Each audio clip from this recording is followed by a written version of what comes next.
Perfect માપ સાથે ચૂરમાના લાડુની આજે આપણે રેસીપી જોઈશું। ખૂબ જ સ્વાદિષ્ટ એવા બનીને તૈયાર થાય છે। તો 3 વાટકી જેટલો મેં ભાખરીનો લોટ લીધેલો છે અને 3 થી 4 ચમચી જેટલો સૂજી એડ કરેલો છે। હવે મોણ એડ કરી દેશું અને એકદમ મુઠ્ઠી ફાટ મોણ આ રીતનું થાય ત્યાં સુધી આપણે સરસ એવું મિક્સ કરી લેશું ને એટલું મોણ એડ કરીશું। હવે ગરમ એવા દૂધથી આપણે લોટને બાંધી લેશું।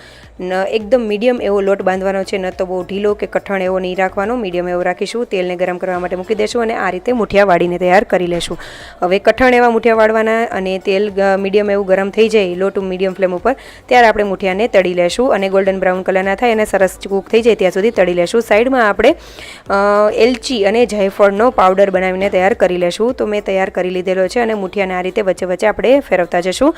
મુઠિયા તળાઈ જાય પછી તેને ભાંગી લેશું અને મિક્સર જારમાં એડ કરી દેશું। સરસ એવો પાવડર બનાવી લેશું। જો મોટા તેમાં દાણા રહી ગયા હોય તો તેને ચાળી લેવો। હવે તેમાં એલચી અને જાયફળનો પાવડર એડ કરી દેશું અને ઘી ગરમ કરવા માટે મૂકી દેશું। તેમાં ગોળ એડ કરી દેશું અને તેને સરસ એવી પાઈ થઈ જાય, મતલબ કે ગોળ ઓગળી જાય ત્યાં સુધી કરીશું અને એ બધું મિક્સચર જે છે તે આપણા લોટમાં એડ કરી દઈશું। ડ્રાયફ્રૂટ એડ કરીને બધી વસ્તુ સરસ રીતે મિક્સ કરી લેશું।